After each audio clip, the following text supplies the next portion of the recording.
Kita berdiri. Perempuan duduk siang, tapi menghadap sana. Maju sedikit perempuan. Satu lagi berdiri. Mama apa yang berdiri? Menghadap kanan. Tengok utama.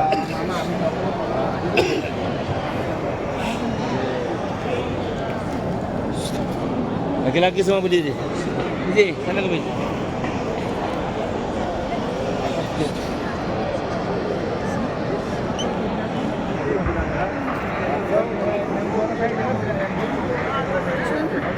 Hah? Dia jalan sendiri tadi.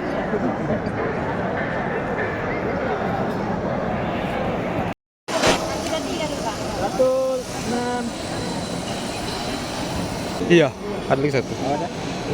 Sai belum kan? Dua lagi rukun kita belum selesai nih. Saya cuma talul kan. Itu benar tuh. Oh, begini. Oh ya kan. Ada di kapalnya. Di belakang. Mana kawannya? Oh iya. Lantai yang mana? Enggak, yang tadi itu mana kawannya? Di belakang. Oh, enggak nampak sebab Kami duduk kan tadi. duduk. Tarik. Mana saudara? Ini. Tadi nampak tak mau. Ini air zam-zam guys. Ulami air zam-zam guys. Berapa kali minum pun boleh.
Oh, benar zam-zam.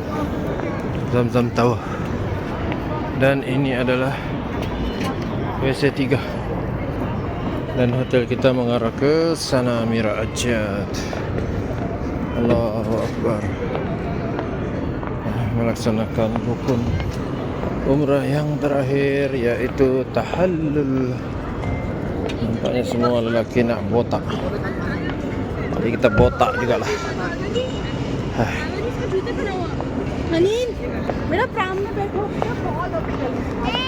Beta. Waduh. Ada juga Ustaz Anwar tuh kan. Oh, subhanallah, Masjidil Haram, subhanallah. Semoga kunjungi sepanjang masa masyarakat Islam di seluruh dunia. Alhamdulillah rabbil alamin. Bismillahirrahmanirrahim. Allahu Akbar. Bismillahirrahmanirrahim. Bismillahirrahmanirrahim. Bismillahirrahmanirrahim. Masya Allah, subhanallah, alhamdulillah, wa la ilaha illallah. Tuan-tuan, kalau nak air zam-zam di sekitar Kaabah ni, okay, di sana ada disediakan air zam-zam. Okay, selepas tawaf bolehlah minum air zam-zam di sini. Ini situasinya sebelum waktu zuhur di sekitaran Kaabah. Okay. Dan ramai yang tengah untuk solat zuhur di sini. Subhanallah. Alhamdulillah. Subhanallah, alhamdulillah, la ilaha illallah. Subhanallah, alhamdulillah, la ilaha. Bismillahirrahmanirrahim. Bismillahirrahmanirrahim. Bismillahirrahmanirrahim. Bismillahirrahmanirrahim.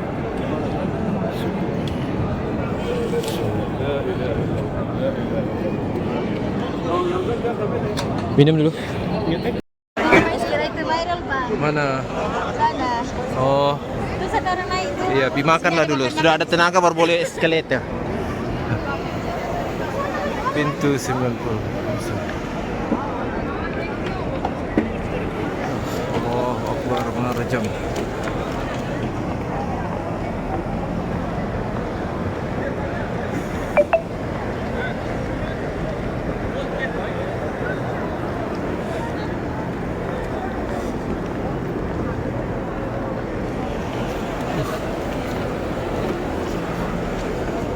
Allahu Akbar.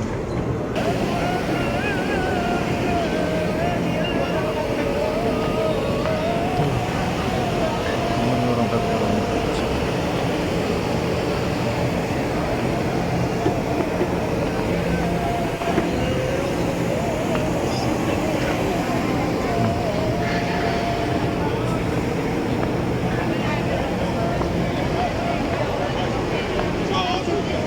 Ramainya orang baru keluar kan? Penuh yang. Orang balik hotel kali mau makan.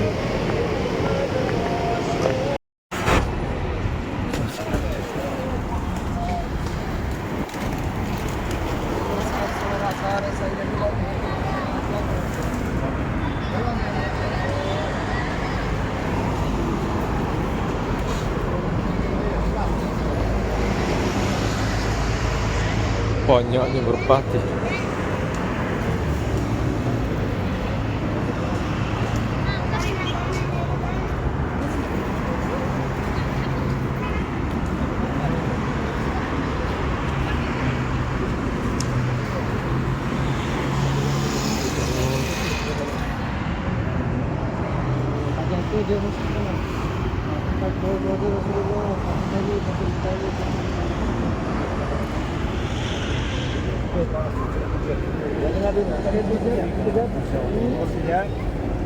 Sini dulu sekejap. Assalamualaikum warahmatullahi taala wabarakatuh. Salam. Alhamdulillah tuan-tuan, saya juga kali pertama datang di sini. Kita ringkas saja. Hari ini kali pertama singkat. Ini adalah tanah perkuburan dipanggil Maqbarah Al-Ma'la. Ya, perkuburan Sayyidatina Khadijah dan juga beberapa sahabat Nabi dan keluarga Rasulullah. Antaranya ialah Abu Talib. Abu Talib ni ada dua riwayat mengatakan dia ni Islam. Yang kedua adalah dia tidak Islam. Tapi yang sahih adalah Abu Talib tak Islam. Tapi pakciknya Nabi juga dikebumikan di kawasan kereta yang ada putih-putih di atas. Sayyidatina Khadijah juga dikebumikan di sini juga. Kemudian Abdul Muttalib, datuknya Nabi, juga dikebumikan di sini. Ya, termasuklah Abdullah bin Umar. Abdullah bin Umar ini adalah anak Sayyidina Umar. Termasuklah juga Abdullah bin Zubair. Ini sahabat-sahabat Nabi SAW. Termasuklah juga Asma binti Abu Bakar, anaknya Sayyidina Abu Bakar As-Siddiq. Jadi semua ini adalah dimakamkan sini. Ini adalah makam istimewa. Semua dipagar, tak dibenarkan masuk. Lihat tanda-tanda tanah kubur di sini. Semua ni orang-orang yang alim ulama yang dikebumikan di sini. Bukan ada bangunannya, tak bagus biji saja. Ya kan? Tak macam kita di Malaysia. Jadi pengorbanan Sayyidatina Khadijah yang paling utama. Ketika Khadijah ya mendapat perkabaran Nabi dilantik menjadi seorang rasul, maka Nabi yang baru turun daripada Jabal Nur, ketika itu dalam keadaan kesusahan, memang dalam keadaan yang amat takut, maka Khadijah lah yang mendamaikannya. Dan Khadijah lah yang memberikan perkongsian kasih sayang sehingga melahirkan 7 orang anak. Istri yang lain tidak ada anak. Dan Khadijah lah merupakan yang menguasai 2/3 seluruh bisnes di kota Makkah ini. Dan bila masuk Islam, maka Khadijah mengorbankan semuanya hartanya untuk dakwah.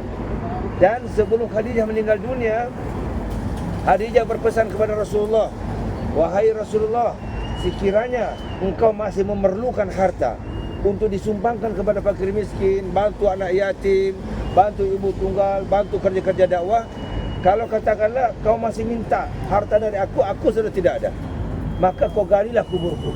Ambillah tulang-tulangku kalau masih boleh dipakai untuk dijadikan sebagai jambatan untuk laluan para ulama, para pendakwah atau siapa saja untuk kerja-kerja dakwah." Masya Allah, hebatnya Khadijah.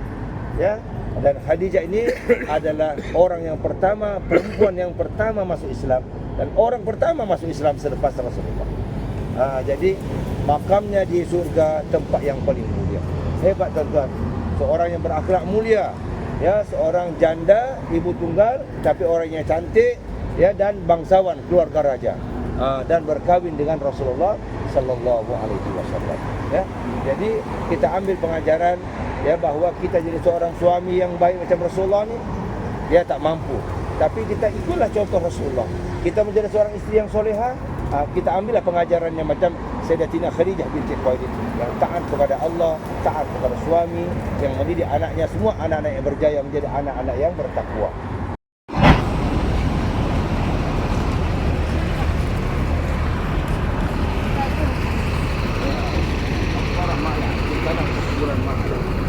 Orang-orang yang maknanya belajar Rasulullah.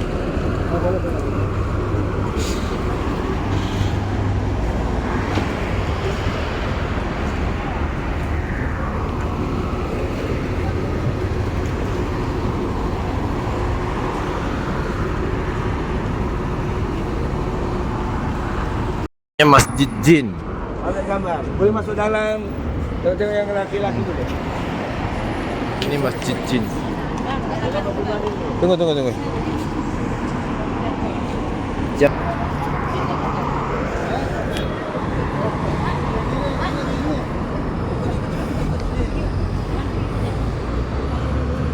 Hah? Mana? Tuan berada di lokasi Masjid Al-Jin ataupun Masjid Jin, tempat di mana baginda Nabi sallallahu alaihi wasallam diliburkan oleh Allah Subhanahu wa taala selepas berdakwah di kota Taif yang kita pergi kemarin sebelum ini. Jadi Nabi dalam keadaan kesedihan, dan Nabi sedih, Allah hantarkan sekelompok kaum jin yang melihat Rasulullah lalu bertanya perihal tentang Islam. Dan sebagai Rasul boleh mengetahui bahasa jin. Akhirnya lama-kelamaan bertanya tentang Islam, jin ini masuk Islam. Dan ada juga mengatakan jin ini daripada daerah negara Iran atau suku negara Iran. Dan jin ini lepas menerima Islam, dia kembali ke kampungnya dan berdakwah dengan sekelompok kaum jin masyarakatnya, dan mereka juga masuk Islam. Jadi itu sebabnya surah menyebutkan wa ma khalaqtul jinna wal insa illa liya'budun. Apa kata Allah? Dan aku menciptakan jin dan manusia yang beribadah kepada Allah Subhanahu wa taala. Jadi bukan manusia saja, juga jin, dan juga di akhirat akan ditanya. Kalau jin buat maksiat, jin juga akan disiksa oleh Allah di akhirat. Cuma kehidupan kita di dunia ni, jin ni kita tak nampak. Sebab kalau kita boleh nampak jin, kita tak boleh tidur. Sebab apa? Macam-macam. Bentuk kepala macam naga, kita tak boleh tidur. Tidurnya ada sampai di bawah. Bayangkan tuan-tuan, tengok orang tidur sampai di bawah, tapi pingsan tidak kuat. Maka itu sebabnya alam jin tak sama alam manusia. Tak sama. Makannya pun tak sama. Ya, pakaiannya pun tak sama. Ya, sebab piramid menggambarkan, ya, pendek-pendek sikit, besar-besar, gemuk-gemuk juga ada, ya kan? Ada yang kurus, ada yang banyak rambut. Maka jin yang tak beriman kepada Allah dipanggil syaitan, yang kufur kepada Allah, yang selalu mengganggu manusia. Dan termasuk keturunan iblis. Jadi kita boleh ambil pengajaran di sini. Kita datang ke tempat ini, taruhlah jin itu boleh masuk Islam. Yang terjadi di Islam, tinggal kita tambah-tambah amal ibadah saja, insyaAllah. Ya, insyaAllah di akhir nanti di surga, jin juga masuk surga. Dan di sana kita boleh nampak semua jin. Ya, macam-macam bentuk jin. Ya, jadi alhamdulillah tuan-tuan, saya kali pertama datang ke tempat ini. Ya, di pertama di sini, tempat ini biasa lalu saja. Jadi tuan-tuan, kita semua berdua datang ke tempat jin masuk Islam. Sekian, Assalamualaikum warahmatullahi wabarakatuh. Tahu tak ada sejarah apa?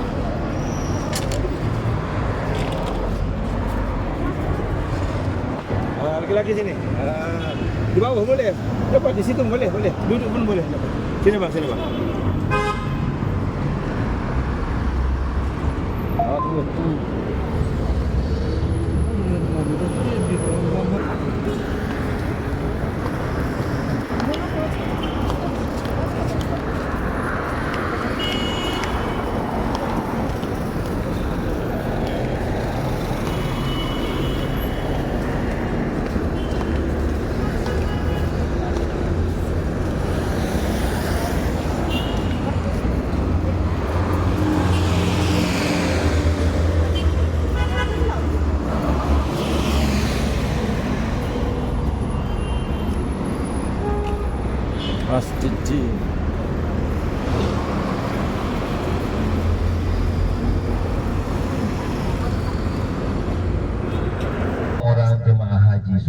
kemah-kemah, semua makin dekat dengan Aziziyah ini, makin dekat makin mahal.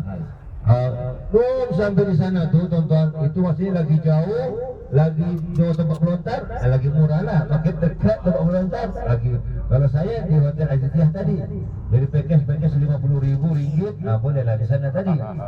Tapi jemaah haji ni jauh, dekat lebih 1 kilometer jalan kaki. Jadi tuan-tuan, insyaAllah mana tu ada yang mau naik haji tahun ini, insyaAllah kita atur. Ada yang mau pergi ke tahun ini? InsyaAllah. Nanti kita atur, insyaAllah. Nanti kita atur ya. Baik, jadi kita akan melalui mana sudah? Dekat sudah kan Jabal Fanil. Ya, terowong kan? Sudah terowong kan? Ya. Kita tengok tempat lokasinya Nabi Ibrahim menyembelih anaknya Nabi Ismail. Jadi lokasinya itu ketika Nabi Ibrahim menyembelih Nabi Ismail itu, datanglah syaitan.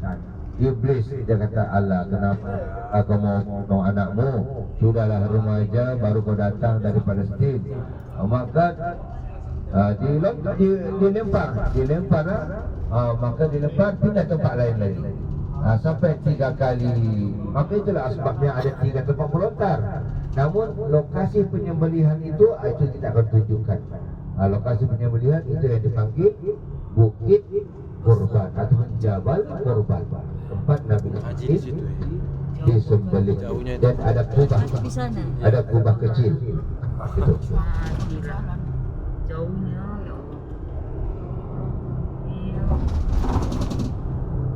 Ini semua adalah kemah-kemah daripada berbagai negara, ya, kemah-kemah jemaah haji yang baru-baru ini. Jadi ada satu jemaah daripada negara Indonesia yang saya jumpa, memang jauh sangat beberapa jam, diambil package yang murah. Kesian aja makcik itu, terbelah tapak kakinya, kesian. Sebab jalan kaki jauh sangat. Mana ibu, jauh sangat Ustaz, jalan kaki. Ya gitu. Okey, tuan-tuan perhatikan. Itu kan? Ada yang kubah kecil tu, macam kubah kecil tu. Itu boleh zoom. Itulah lokasi yang disebut oleh para ulama, bahkan Kementerian Pelancongan Arab Saudi, tempat atau lokasi disembelihnya Nabi Ismail alaihissalam. Dipanggil Jabal Kurban. Cuma kita tak ada benarkan sehingga di sini sebenarnya. Kita hanya melewati sahaja, ya. Tadi lagi tuan-tuannya kita mencari, itulah lokasi. Jadi itu adalah bukti ketaatan seorang anak yang namanya Ismail alaihissalam kepada ayahandanya, menjadi seorang anak yang soleh, membesar di bawah didikan Sayyidatina Siti Hajar walaupun berbelas tahun. Baik, masya-Allah.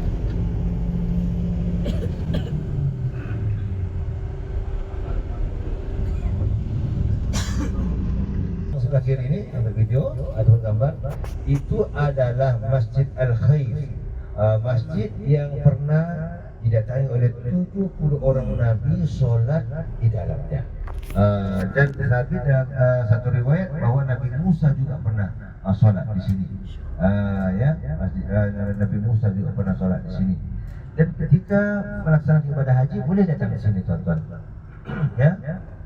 Masa ibadah haji boleh langsung. Dan sebelahnya itu adalah tempat jamrah, tempat melontar jamrah. Besar dekat saja, tuan, dekat. Jadi biasanya kawan-kawan lepak-lepak di situ dulu sembahyang semuanya, dan boleh sebagai orang asing, ya, yang ketika itu bersesak-sesak dan banyak orang yang meninggal dunia.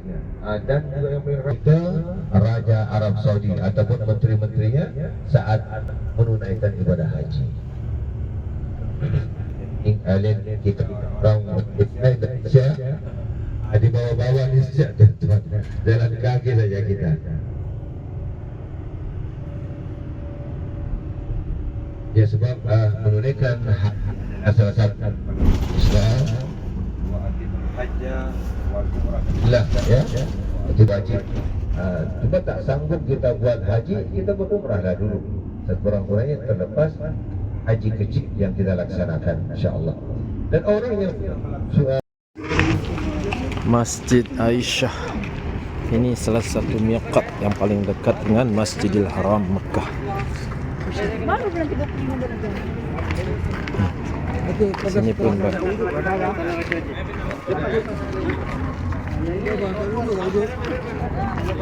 Ustaz, wuduk di mana? Wuduk situ lah dalam. Sana kali. Kau di mana? Sana. Tandas.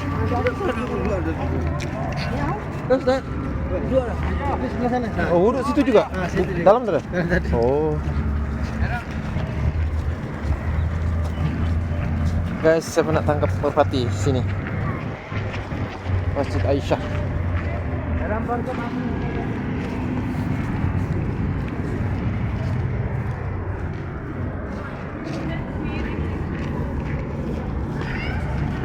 Kita berwudu dulu sebelum kita sholat asar di Masjid Aisyah. Allahu Akbar. Suasana di dalam Masjid Aisyah.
Ada.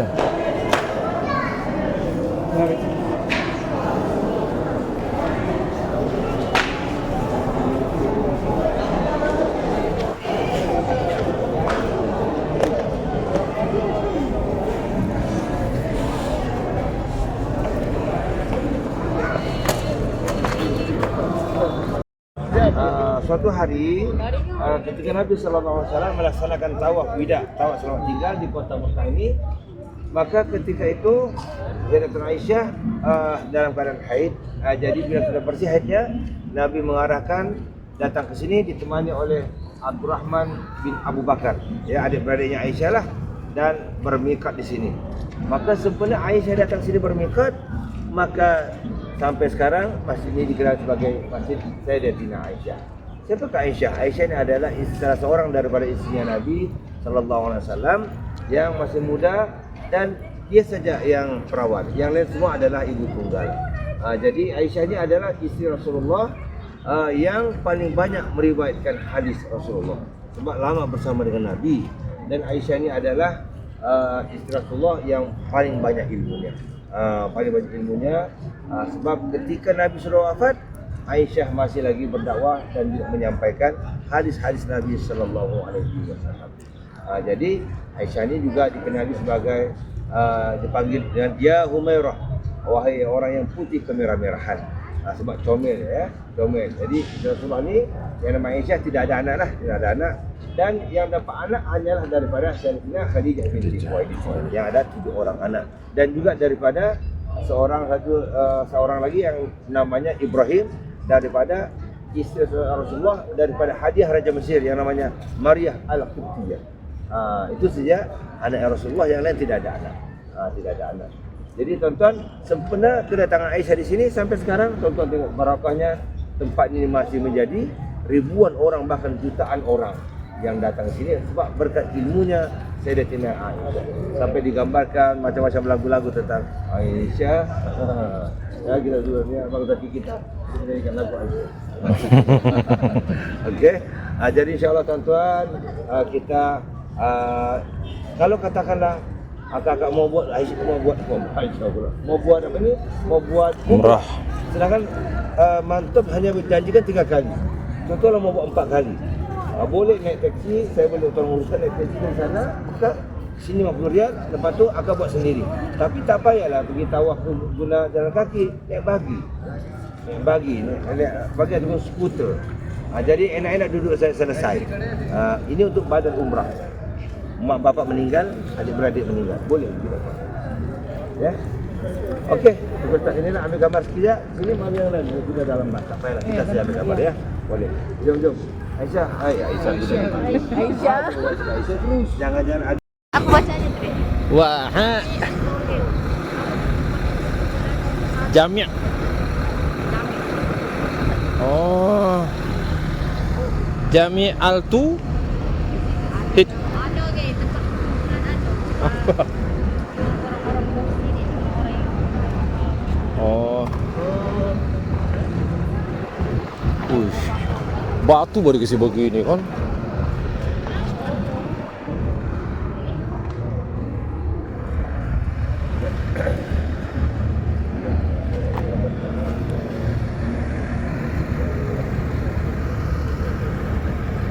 Assalamualaikum warahmatullahi taala wabarakatuh.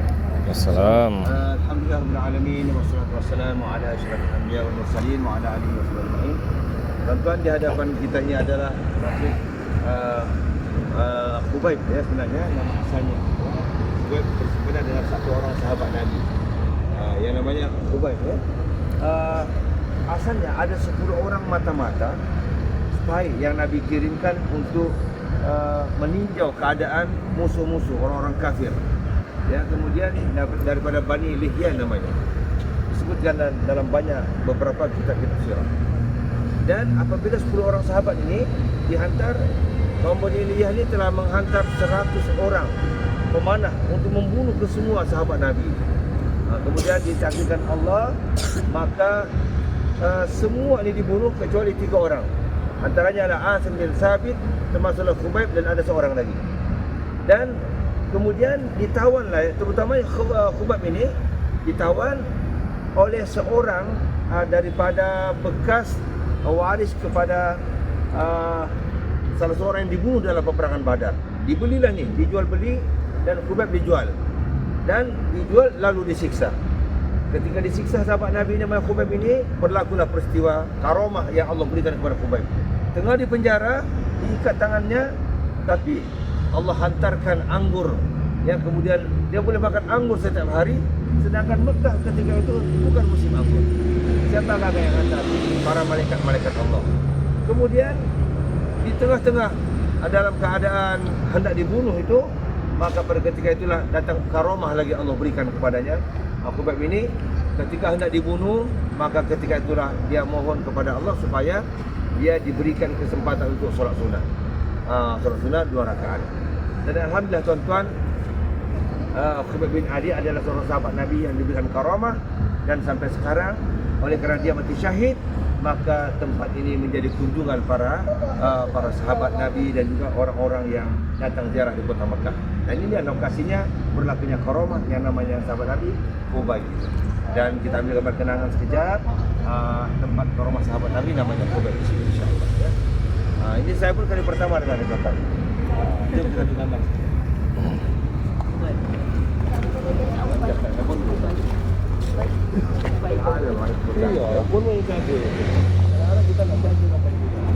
Kami batu gosok punya anu kesian.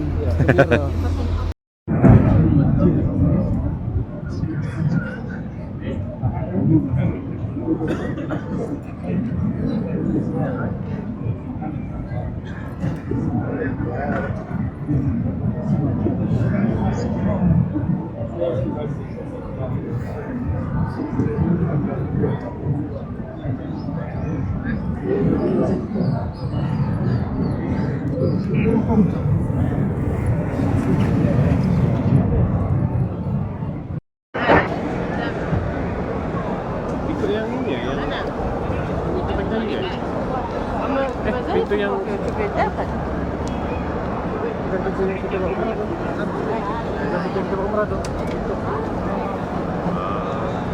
kami dataran luas dari.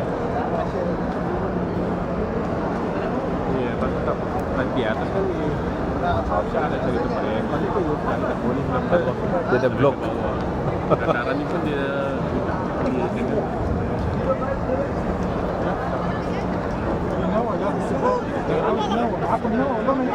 Hah? Oh, dia rumah saya belum penuh ke sana. Nampak kau memang dihalau lah. Dulu tak boleh ni.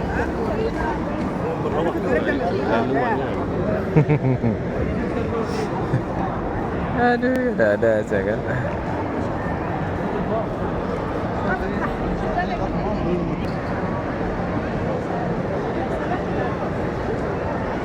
Oh, dia patah balik. Ya Allah, habis beliau kan. Confirm dia usir tu kalau dia patah balik. Dia tak boleh orang berkumpul di situ.